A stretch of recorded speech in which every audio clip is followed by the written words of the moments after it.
Então a dominação sobre o poder cultural, ela vinha pela força. E o Estado é a extensão da força. O Estado é a extensão da força. Por que que o comerciante, por que que ele precisa de ter o Estado como seu aliado? Porque o Estado tinha o poder moral sobre as pessoas. Então o comerciante emprestava dinheiro para o Estado, o comerciante emprestava dinheiro para o Estado, e o Estado fazia o quê? Emprestava as armas. Por isso que as expansões das navegações marítimas, elas eram uma colaboração entre Estados,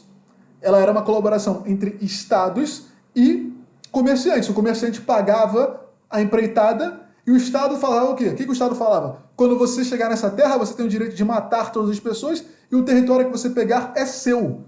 O Estado dava o direito jurídico de posse do território para o nobre, que eu digo nobre no sentido para o rico. Ele dava esse dinheiro para o comerciante, ele dava esse direito de terra para o comerciante. Daí que vem as capitanias hereditárias brasileiras, as 13 colônias americanas. Então, quando você tem as capitanias hereditárias no Brasil, as colônias americanas, quando você tem esse processo, é o quê? O Estado dando terra para aqueles comerciantes que dominavam essa terra. E o Estado te emprestava o quê? O exército. E da onde o Estado tira o exército? Da onde vem o exército para o Estado? O exército vem do dinheiro do povo. Então o povo trabalha, o Estado pega a comida e a produção do povo para construir o exército.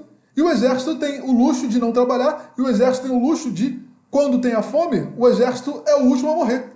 Quando a fome invade a população, o exército come primeiro. Então as pessoas iam para o exército porque o exército era uma garantia de que você não morreria de fome sendo um camponês.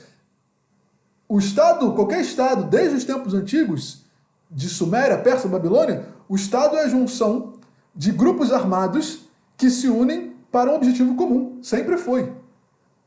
Pessoas com armas se unem e elegem governantes, ou um governante, que falará em nome delas. Só que essas pessoas garantem para si o quê? Garantem sempre o alimento, a comida e a terra. Por isso que os estados eram feitos por nobres guerreiros. Só que em algum momento ser bom de espada, de guerra, ficou pouco. Você precisava de mais tecnologia, você precisava de mais conhecimento. E o nobre não era um cara conhecido, o nobre era um cara bruto, de guerra, um cara do campo e da guerra. E aí vem os comerciantes, começam a inventar ficções jurídicas, dinheiro, notas de crédito, e cara, esses caras começam a dominar. Eles começam a dominar. E esses caras dominavam tanto que eles dominavam a tecnologia. Eles dominavam o que eles iam te fornecer. Eles dominavam o teu acesso à construção, à arquitetura. Daí que vem os maçons. A ideia de maçonaria como sociedade secreta. Muito antes de pensar em religião, a maçonaria eram os donos da arquitetura. O que quer dizer mason? Aquele que trabalha com pedras. Eram as pessoas que sabiam construir catedral. Só que, irmão, quem constrói uma catedral, constrói uma ponte, constrói uma metralhadora, constrói um navio. Esses caras que eram responsáveis pela engenharia estrutural, a infraestrutura europeia estava nas mãos dos comerciantes e dos estudiosos. Esses grupos, para se protegerem das imposições religiosas, para se protegerem de serem decapitados, mortos, por terem que estudar outras coisas, eles criavam a maçonaria, criavam sociedades secretas. Por quê? Porque esses caras tinham que estudar a química, e a química no passado era alquimia. No passado, a química era chamada alquimia. Para fazer concreto, para fazer pedra, para fazer liga, para fazer arcos, para fazer catedrais, vidros, para trabalhar com tintura, você precisava estudar química. E na época antiga, estudar química era alquimia. Então as sociedades secretas, os maçons, eles surgiam como uma necessidade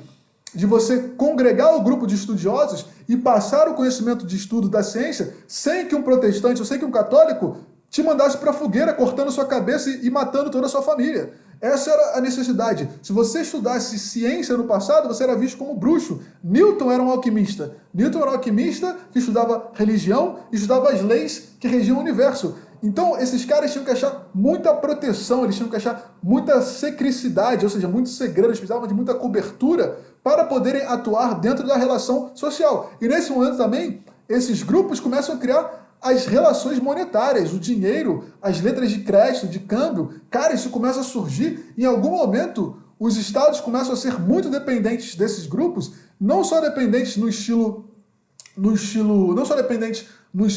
puro da infraestrutura, mas o poder da moeda, o acesso à riqueza, começa a vir mais para os comerciantes. Os comerciantes têm milícias, eles têm grupos armados, eles têm muito contato e fica muito fácil para esses caras tirarem ou colocarem o rei do poder. Então os reis passam a obedecer a eles. Eles dominam a estrutura do mundo. Pensa hoje, quem domina o mundo? Google, Amazon, tecnologia. Quem domina o computador? Huawei, quem domina o 5G, quem domina telecomunicação, quem domina petróleo, quem domina combustão, é quem domina o mundo. Não é o Estado. O Estado sem essas tecnologias, ele rui. O Estado sem um software contábil, sem a Microsoft, o Estado sem a Microsoft, sem a Apple, ele cai. Sem empresas que fazem microchips, que são pouquíssimas no mundo, basicamente todos os microchips do mundo vêm de um único local, essa tecnologia, quem manda nela é quem manda no mundo, não é o Estado. O Estado é subserviente às tecnologias.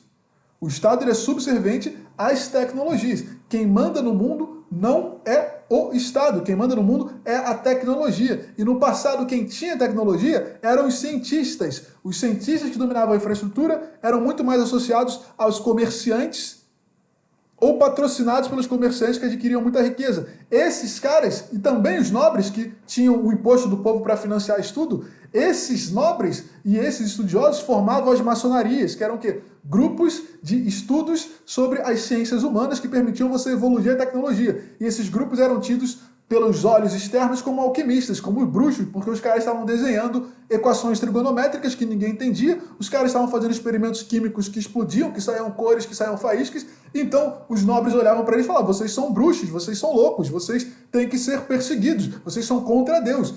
Esse é o diálogo que rege a humanidade.